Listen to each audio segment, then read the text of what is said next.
Coach, two big wins last weekend. Of course, the big one on Saturday night against Fredonia State. The guys came back with 3 unanswered goals to win it. Talk a little bit about the performance, and I know afterwards you mentioned there were some things that maybe needed to be addressed. Well, actually, it was a really good game for us as a coaching staff because it addressed, first of all, it let us know that we had some character. That we came back, I think against Ohio, we were down. It was the first time we were down, we came back and won that. But this was a situation where we were down by 2 and came back to win it. And I think it's a nice answer for the coaching staff to say, hey, maybe we really do have some good character. But the other part of it is that Fredonia really stepped up a little bit. And I don't think our execution was very good. When the pace was pushed, we're used to pushing the pace on teams. When we had to push on us a little bit. I think it was evident that we have to become crisper in what we do, that we're not there yet. So it was really good for coaching staff to realize what we did well and what we had to do. And I know we've talked about this before, because really what you're doing is you're trying to instill that for next season.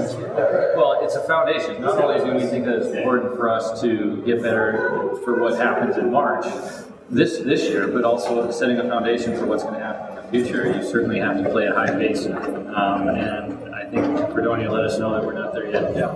And then, of course, you come back on a short layover. It's a Sunday afternoon's matinee game, and the guys avoided the emotional letdown. I think, yeah, you know what, I'm not sure we came out great, but our second period was much, much better. After they sort of got their legs under them, I think, and realized that, hey, this is an opportunity to improve. Let's make sure we play our best game. I thought they came out and played really well in the second period, really, really well. I think once that was over, the third maybe was down a little bit, but I really thought we played very, very well in the second.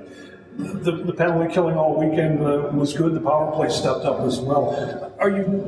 You still looks like to me you're just rolling lines on the top.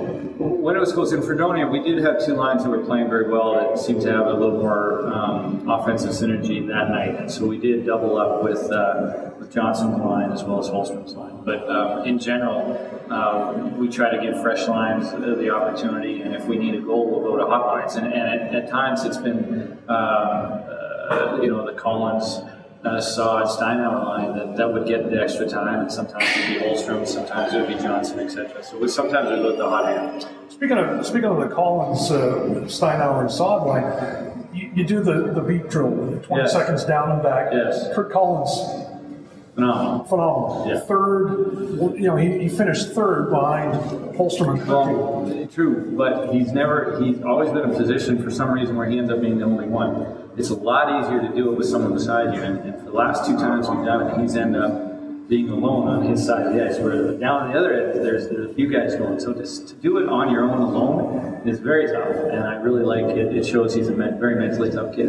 I talked to him a couple of weeks ago about the fact that he spent the summer in Denver and was able to skate with guys from your alma mater, Colorado College, and DU as well, and that has shown great dividends on the ice. I think it has, and he not only that, there's some pros there. I think it forced him to play at a quicker pace. So I thought he was really one of the guys that right from day one at camp looked really good. He looked like he was in as close to game shape, probably closer to game shape than anybody else at the time. Like he just looked more comfortable doing it, and I think it's been really important for him. He's had a tremendous year so far. I expect it to continue, but he was prepared. He was prepared physically and in terms of what kind of pace we want to play, and I think it was very fortunate for him.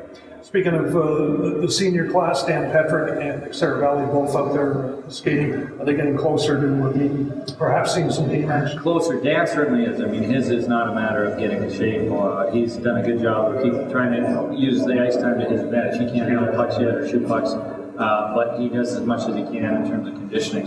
And he's done that all along. So for me, it's not a matter of he's in good shape. It's when the bone in his hand is healed enough to play, and that'll be determined by the doctors, not me. But I'm very excited to see him play. He was a guy that actually tested our fastest skater, believe it or not.